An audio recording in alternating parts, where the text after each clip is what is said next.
Hello and welcome to my channel Polyglot Reading. On January the 1st, 2024, I uploaded my first video on this channel, my video about the booktube newbie tag. And so today, the 1st of January 2025, I'm happy to celebrate the first birthday or anniversary of my channel. And in the meantime, I have also achieved more than 1,000 subscribers. So there's another reason to celebrate.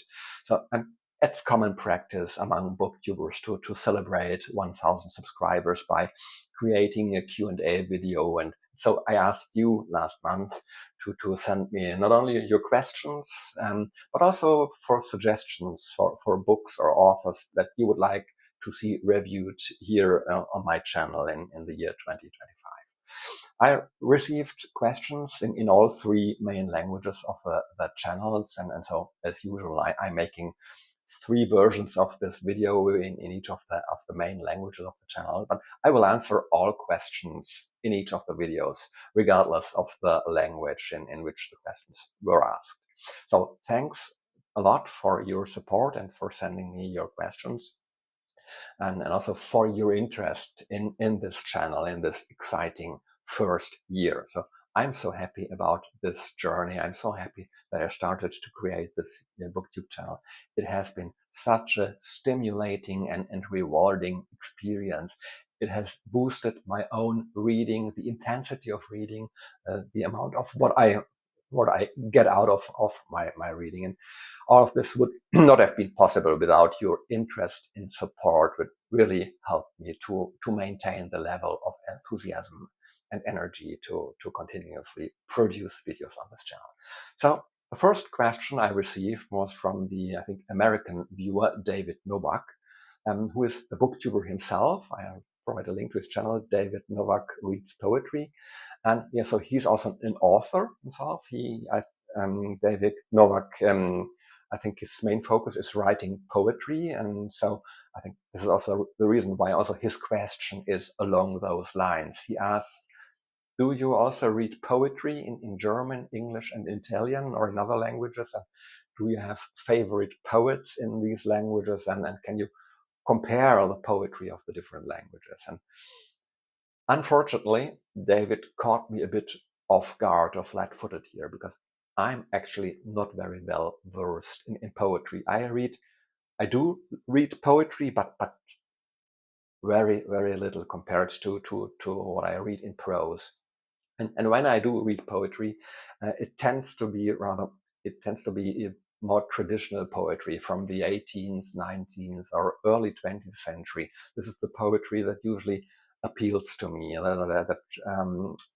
I do have difficulties with more modern poetry, in particular with postmodernist poetry. So in Germany, it's actually the old poems by Goethe, by Eichendorff, by Hermann Hesse, by Erich Kästner that appeal to me. In English, it's the sonnets of Shakespeare. It's Victorian poems by, for example, Dante Gabriel Rossetti, or from the US, it's Walt Whitman. And among the more modern American poets, I highly appreciate Robert Frost. Um, I feel a bit ashamed to confess that I know almost no Italian poetry at all. Of course, I've tried to read Dante and Petrarca, but unfortunately, so far, this hasn't resonated with me. So unfortunately, I cannot offer any profound comparison between the lyrics or the poetry of the different languages. I'm sorry, David. Maybe in a future video, who knows? Also, our literary taste usually changes with age. An Italian member of my subscribers, Silvia Franzin, she asks about my favorite writer. And that's a difficult question too, because I often answer jokingly that anyone who still has a single favorite author simply hasn't read enough. I really think there are so many talented and interesting authors out there that, in my opinion, you can't just pick one or two names. So also for me personally, there are, I think, at least a dozen or more authors in each of the languages that I can read, who really share the top position in my personal esteem. And that's not static either. So, but it changes sometimes over the course of a few months, that a new star rises or another author is a little bit in decline in my appreciation. So a partial answer is given in my video on my bookish family or my bookish pedigree. I'll link the video here. In this video, I name a couple of authors whom I particularly appreciate and who have also influenced my worldview, have influenced me as a reader, and probably they also had an impact on my character. I think I learned a lot from these authors. If I had to answer this question today about my favorite authors, I would say, as of today, from German literature, that's Thomas Mann, Hermann Hesse, Theodor Fontane, Arno Schmidt, Uwe Jonsson, Walter Mörs. From English literature, it would be Anthony Trollope, Charles Dickens, George Eliot, Thomas Hardy, the Bronte sisters. In Italian, Italo Calvino, Dino Buzzati, Natalia Ginzburg, Umberto Eco, and from Russian literature, Leo Tolstoy, Fyodor Dostoevsky, Maxim Gorky, and the Georgia-Russian crime writer Boris Akunin, a contemporary writer. And from Spanish literature, Miguel de Cervantes and Carlos Ruiz Zafón. And from the American literature, Mark Twain, Philip Roth, Vladimir Nabokov. From France, Jules Verne, Victor Hugo, Marcel Proust, René Goscinny, the author of the Asterix series. And from Yiddish literature, Israel Joshua Singer and Sholem Asch. Okay, maybe I'd better stop here, otherwise the video will be an hour or two long. Let's move on to the next question. Gabi asks, how did you acquire your knowledge of literature and philosophy? Did you just accumulate it by chance over the years, or did you follow a structured plan? And how did you get into literature in the first place? When did it start? How much time do you spend reading? Okay, that's quite a few questions. I've actually accumulated my knowledge about literature and philosophy and also the other neighboring disciplines like history or in a completely unsystematic way. So for me, this is not my professional background. It's just a hobby. So it really happened simply over the years. It's just a hobby or a private passion, and I'm not the type for a fixed reading list or reading plan. I don't plan my reading a week or a month or a year ahead. Okay, now I do need to do some planning for the videos I'm producing, but usually it's the other way around. I know what I'm reading, and then I decide whether to make a video about it or not. So I usually decide very spontaneously what I want to read next. So I think I'm a typical, what you would call, in English, I would call a mood reader. So there are always enough unread books on my shelves from a wide range of eras, of genres and languages to pick from. I don't buy excessively books, but I always have a certain selection of unread books in stock or at hand. But I don't have any rules for how to select them. So I don't have any rules about covering certain topics or a gender balance or a balance between the epochs or anything like that. The only thing I do watch out for a little bit is to not completely neglect any of the foreign languages that I like to keep at a decent level. So, for example, if I notice that I haven't read a book in Italian language for several weeks or months, then I will take a little bit more time looking more closely in the Italian section of my shelf to find a new book. But if I don't find anything there that attracts me, I don't stick to that rule. I just pick something else in another language that really that resonates with me. So there's no fixed rule. I don't stick to it slavishly. I never force myself to read a book just in order to fulfill some plan or to tick something off my list. I think life as a reader is too short for that sort of attitude. Okay, so, but yeah, talking about whether I acquired my knowledge systematically or in a chaotic way, sometimes a book arouses a greater interest, a deeper interest in learning more about a specific author, about a particular literary form or a literary movement, or about the basic features of a country's literary history. And in that case, I might follow a slightly systematic approach to try to get hold of a good monograph on the subject. But that's, again, it's anything but systematic or planned. It's simply driven by spontaneous interest. As for how I came to literature and to reading in the first place, it all started in the very early childhood. I was the typical stay-at-home child who wanted to and could actually read before school, because it always fascinated me that you can immerse yourself in completely different stories and worlds by deciphering these strange small black symbols on paper. And my family environment certainly contributed to this as well, because we were a rather large family with a total of six siblings. So two things were in short supply: an undivided parental attention for a single child, and undisturbed places to retreat to. And so when adults like your parents or grandparents have little time to spend with you in a one-to-one situation by reading stories to you. So then you have to find a way to help yourself. And one of the few ways also to create a retreat all to yourself, and a retreat that is also accepted by the rest of the family. It was to lose myself in an exciting book somewhere in a corner. So reading developed very early as a very important form of leisure time for me, and it has remained so to this day. And how much time do I spend reading? So this varies greatly, but there is a kind of basic mode, and I usually read for at least about an hour every day in the evening before going to bed. So that's the minimum program, so to speak, except in situations where work or family life is exceptionally demanding. But usually I get this 1 hour of reading in the evening. And how much more I manage to read during the day, that depends on many other factors.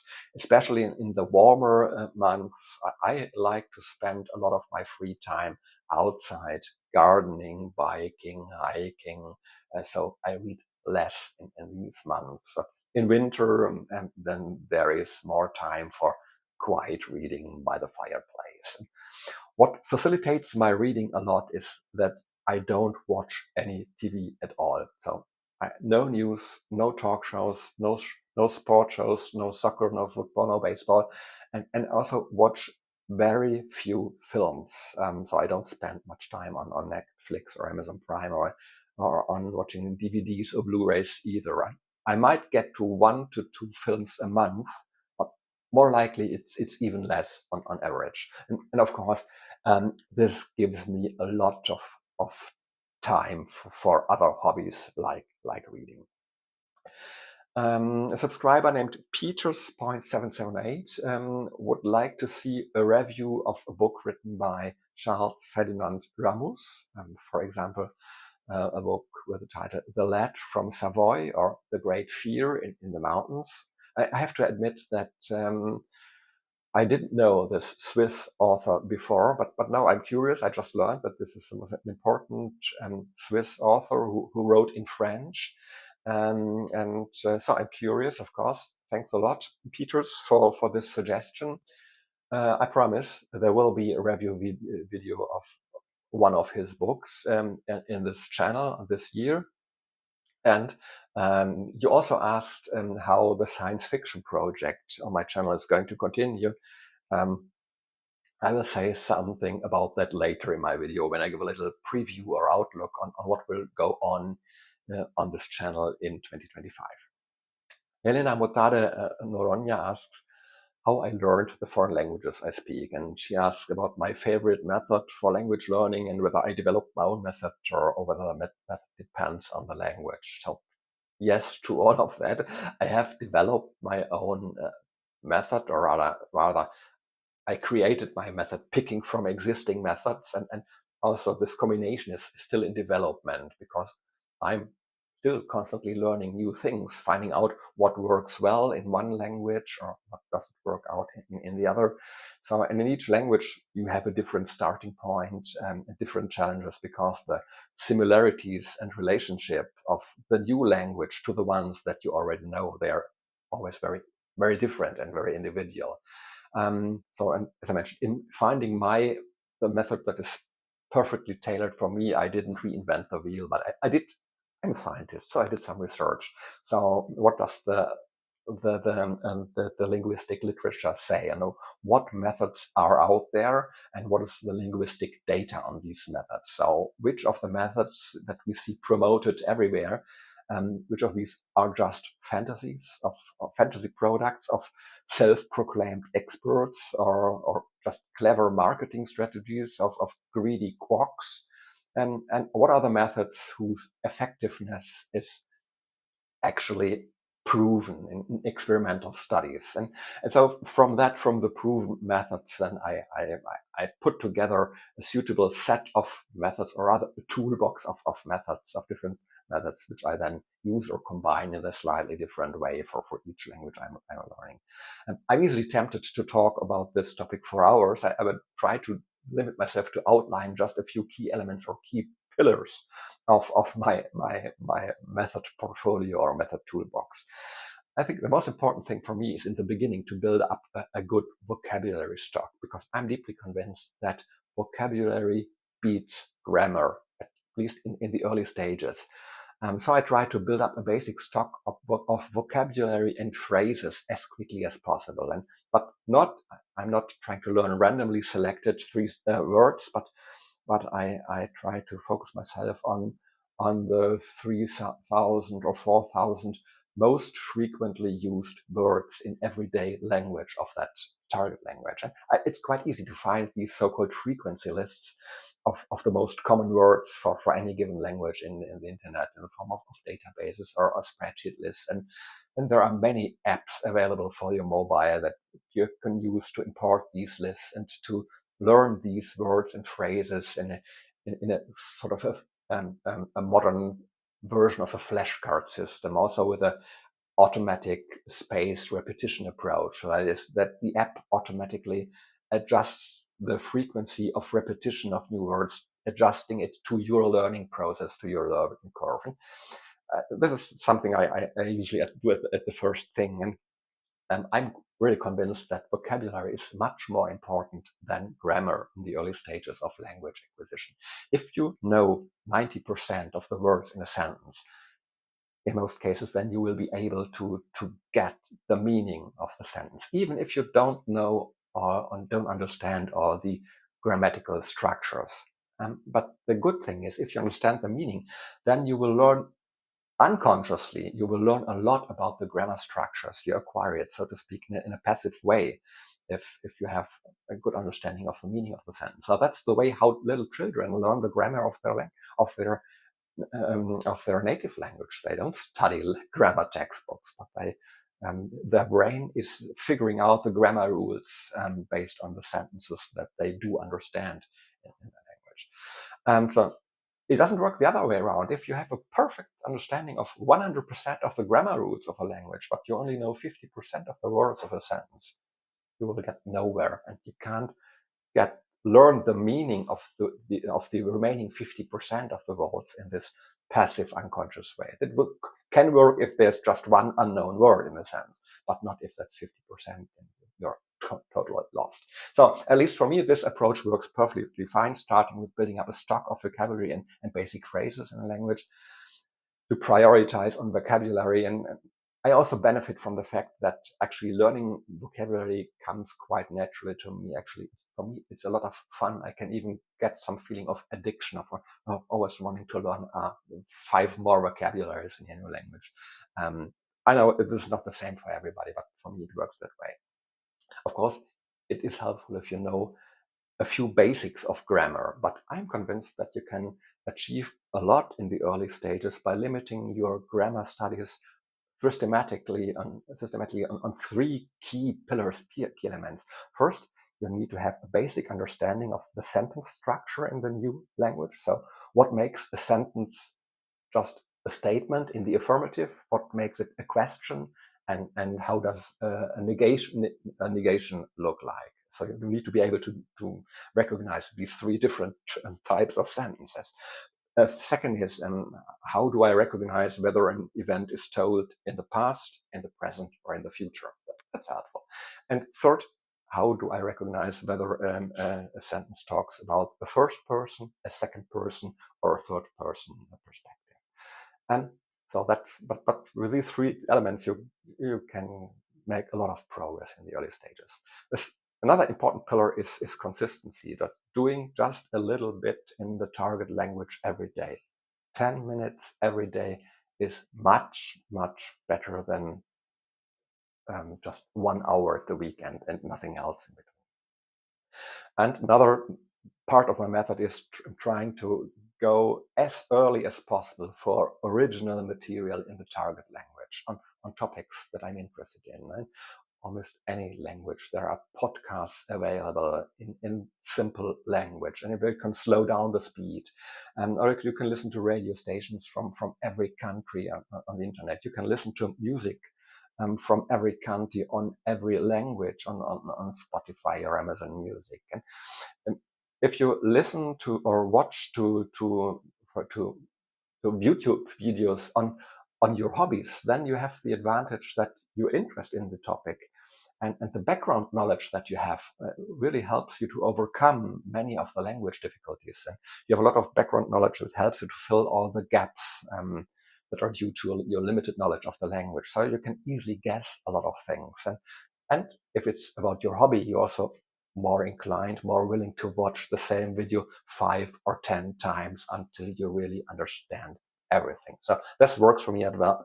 So watching booktube videos in my target languages is a great tool for me to learn language and to learn how to speak about books in my target language, like English or Italian or Yiddish, or in the future, hopefully also French. And finally, a last important part of my method is try to, as early as possible, connect to an online tutor who is a native speaker. So there are platforms like italki, where you can have a one-to-one, one-on-one online meeting with a professional language teacher in almost every language of the world. For very little money, let's say 15 euros per hour, you can get a lesson with a native speaker who can help you get things right about pronunciation from the very beginning, and help you having these small exciting events where you can successfully master just a few minutes of small talk in the new language. And this positive experience will give you a boost. It will boost your motivation and your confidence in using the new language, and it will raise your appetite for more, for improving in a natural way. Okay, that should be sufficient on the topic of language learning. Thomas from the German booktube colleague Thomas from the channel Schundleser, which I link also here.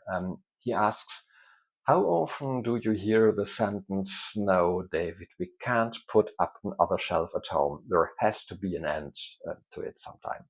Okay, dear Thomas, thank you very much for this question. But actually, I have never heard this sentence so far. I have a wonderful, amazing wife who doesn't share my enthusiasm for books, but she's very, very understanding of it. And she also appreciates the aesthetic value of bookcases as a decorative element in our flat or in our house. And so far, space for bookshelves hasn't been an issue. Quite the opposite. My wife has actually made some good suggestions in the past as to where else we could set up more storage space for books in our house if needed. So there's no bookshelf crisis ahead of us. And especially since our daughter's recent move out, it has just freed up a former children's room. So the room I'm now doing this video in is, I just refurbished it, and put on some bookshelves on the wall as one of my first actions here. So, but right now also in the second row of the shelf units that you um, have seen as my background in my videos in the past. Also there, I have, I think, a couple of meters in the second row still for books to come. So the real question is, when will I have time to read all the books or the remaining books or the books that I still want to read and want to buy? That question is much more challenging and pressing for me than where to put or where to store the books. Maria D'Acquisto says she would like to see a video about my favorite authors of the Victorian period. Thank you very much, Maria. That's a very nice suggestion. I'm glad to make a special video on that topic. I will promise to do so in 2025. But I can already give a little preview of which are the authors that this video will probably be about. But I think most of these authors I already mentioned when I talked about my favorite English authors. The Bronte sisters, George Eliot, Anthony Trollope, Charles Dickens, George Meredith, Wilkie Collins. I think these are. I'm limiting myself to English, to authors in English language writer, because only for those authors these labeled Victorian authors really makes sense. Gabi, I answered one of her questions or her set of questions before, but she followed up with another question, and it is related to my videos on book hauls in antiquarian bookstores. And she asks, well, how do you choose your haul in antiquarian bookshops? Do you have a wish list that you work through, or you just let yourself be inspired what you see? And if so, how? Do you go by authors, or do you also let yourself be influenced by just the look of a book? Yeah, well, it's actually a mix of almost all of these factors, except one. I don't have a specific list of titles or authors. If I happen to be in a situation where I'm looking for a specific book or a specific author on the antiquarian book market, and I tend to use the various internet platforms for used books, for secondhand books, because there you can usually find immediately what you're looking for. But when it comes to actually visiting antiquarian bookstores or bookshops, I actually enjoy aimlessly browsing, drifting around, and above all, I love being surprised by what they have in stock.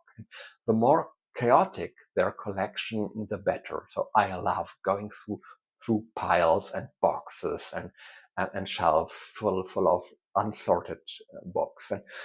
But I have observed some patterns in my behavior when I'm in an antiquarian bookstore. For example, there are a few favorite publishers or book series that I always unconsciously or consciously look out for, or I'm magically drawn to. Say in German, these are, for example, the books made by the Manesse Verlag, or the India paper editions by the Winkler Verlag. These are series of books that appeal to me visually and haptically, and also I think I would buy any title of these collections without taking a second look at it, because I've never been disappointed by any of the books they have issued. They have a selection of authors that really fits very well my personal taste.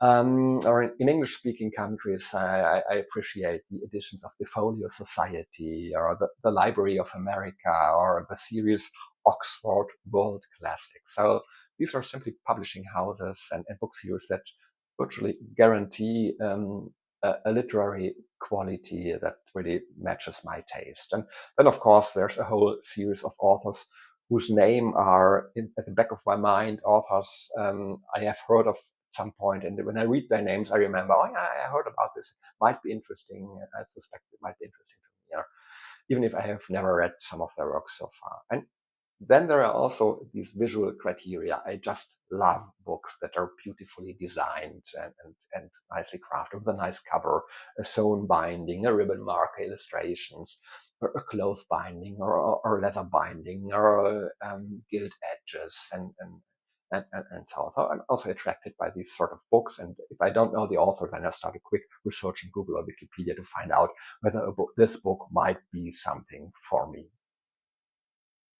And I also have one little rule that in each of my visits to an antiquarian bookstore, I try to buy at least one book by an author that I haven't heard of before at all. So it's a kind of a blind date with an author to leave a small gap also for a chance to shape my literary horizon.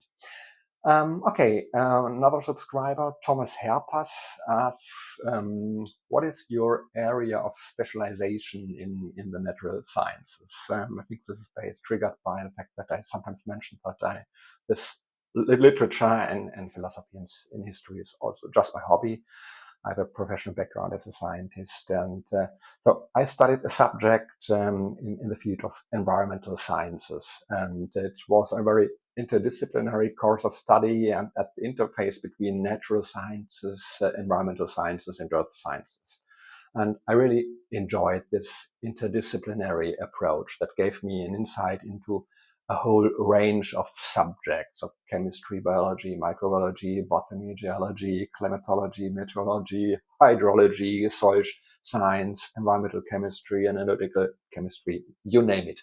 And I personally specialized in biogeochemistry and environmental analytical chemistry. And I did my PhD and also a couple of postdoc years at a German university in that area, and before starting my career as a researcher and later a chief scientific officer at a non-profit research institute in that field. Thomas Herpas would also like to suggest reviews of two books on my channel. First, the novel The House by Mark Danielewski, and the Italian novel The Leopard by Giuseppe Tommaso di Lampedusa. And I will be very happy to make two videos about these two novels in the year 2025. Thank you for this suggestion, Thomas. Miria, the book hunter, who's a dear Italian booktube colleague, she writes that she would like to know a little bit more about what else I do besides talking about books and besides reading. And she would like to learn whether I have any recommendations in the area of Gothic novels. Okay, starting with that one first, about Gothic novels. Thank you very much, Miria. It's a great suggestion. I have a few ideas about Gothic novels to recommend, but I prefer not to list them here in this video, but I would rather that would be beyond the scope of that video. But instead, I will make a separate video about that early this year, about my favorite Gothic novels or some title like that. Really, regarding the second part of Miria's question, so what else do I do when I'm not reading or talking about books? Well, I've already talked about my professional background, and beyond that, I'm a husband and a father, even though my children, our children, are now grown up and studying. I guess you never retire from being a father. Of course, I enjoy spending time with my wife, and those parts of my free time that I spend alone, I enjoy gardening and do-it-yourself activities because there's always something to repair or to remodel in the house or in the garden. I love to go hiking and cycling, not on a racing bike, but rather on a mountain bike, off the roads or on dirt roads, on forest paths and single trails. I love mountain biking, in particular in the Mediterranean area and in the Alps. Talking about sports, I play badminton twice a week. I love music. I just restarted singing in a choir after quite a long break of a couple of years. And I try to further develop my foreign languages skills and to learn new languages. And yes, I would like to restart playing the piano again in 2025. I've done that quite intensively in the past, but I've neglected it quite a bit in the past 10 to 15 years. So we'll see whether this and how this will work out. So I have plenty of things to enjoy. I'm not exactly bored. I'm pretty happy with all my life now. I like the variety, and I'm excited to see also what other new hobbies or interests will come along in the next few years. I'm always open and curious about to learn new things. Okay, so these were your questions. Thank you very much for these interesting, inspiring questions. I would like to, as the final part of this video, I'd like to give a sort of a preview and overview what will come up on this channel in the second year of this channel. Of course, I will take your suggestions into account, and I will make videos about The House by Mark Danielewski, about The Leopard by Giuseppe Tommaso di Lampedusa. I will make a video about at least one book written by Charles Ferdinand Ramos, and I will make a video about my favorite authors of the Victorian period, and a video about my favorite Gothic novels. But what else? This is just a small part of the program for the channel this year. I won't do fundamental changes to the concept of the channel this year. In the first month of my channel, I did experiment a bit with the different formats that are so popular and common on booktube, and I realized that I don't enjoy all of them equally. So the usual book hauls and unhauls and monthly reading recaps, they will not play a big role here on my channel. They never have. So the focus will be on specific individual authors, or in-depth single book reviews, or videos on cross-cutting bookish topics or literary topics. And I will do so mainly through a number of series that I have already started here and that I will continue more or less evenly. And these are the 7 already existing series. Number 1, it's It Classics, or books worth reading from Italian literature. The second is classics of the Yiddish literature. The third series is about forgotten authors and forgotten books. Then I will continue these antiquarian bookshops and my visits to these shops. Of course, I will complete my bookshelf tour videos. I will continue with the series on comics and graphic novels, and also science fiction. The series just started. It will also be continued. I will follow more or less along with Thomas from the channel Schundleser, a German channel who is working his way through David Pringle's list of the 100 best science fiction novels. I won't stick to the same list slavishly. I will skip some of the novels, and I surely will add in some reviews of shorter science fiction stories from time to time. So these are the 7 series of videos that already exist on this channel, and I'm planning to start the following 3 new series this year. Number 1, or number 8, it's about Nobel Prize winners, so Nobel Prize in literature, of course. I'm not going through it systematically, chronologically, but from time to time I will pick one that I'm personally interested in and present the author and major works, or a single selected work that I enjoyed reading or that I consider a representative work as a good starting point to get acquainted with this Nobel Prize laureate in literature. Then number 9 is a sort of nerdy thing. I plan to do a video course on German literary history.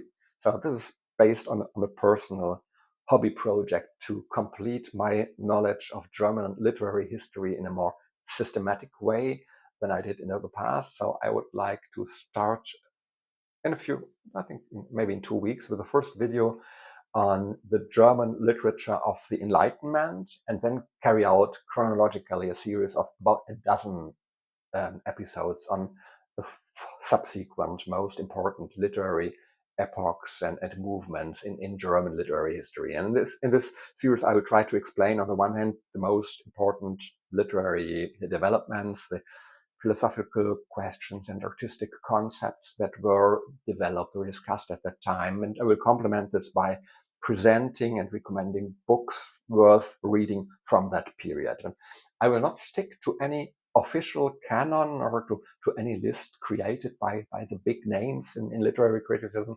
I will rather make it a very personal selection picked from the books of that epoch or movement that I myself have enjoyed reading and that I can really recommend.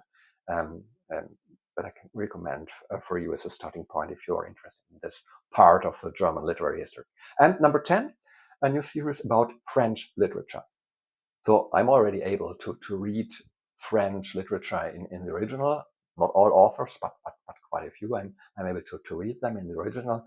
And I hope that during the coming 5 to 6 months, I can improve and polish also my spoken French to an extent so that I feel confident and comfortable also making also videos in French language. And of course, then if I'm adding another language to this channel, it would also be quite natural also to give more visibility to French literature by establishing a dedicated series. And of course, the videos on French literature, I will also do them in the other languages really to try to work as an ambassador for French literature also in, in other countries. Okay, then these 10 series will be the main focus of this channel's program in 2025. But of course, I will do a tag video now and then or some other video formats. We'll do cooperation videos with other booktubers or interviews with authors, and I may experiment with other formats and forms. Who knows? And of course, I will continue with this long-term close reading project of Thomas Mann's novel, The Magic Mountain, but not here on my primary channel, but on my secondary, on my side channel, the Thomas Mann Project, link here. So if you don't know this channel yet, but you're interested in this niche project in which I make an explainer video every 1 to 2 weeks for a section of about 30 pages of that novel, then take a look at that secondary channel. We have now just reached about the halfway point in the novel, but of course you can join this travel group up the Magic Mountain anytime and catch up by watching the old videos. So there we will quickly catch up with the hiking group up the Magic Mountain. So that was the special Q&A videos to celebrate the first anniversary and the first 1,000 subscribers mark.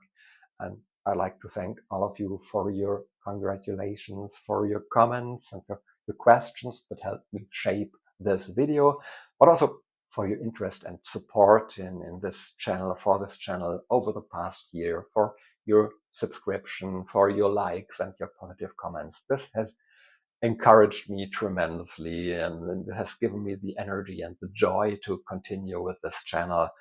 It has been so much fun. It has been so rewarding, and I'm looking forward to another exciting year with a lot of bookish stuff to talk about on this channel.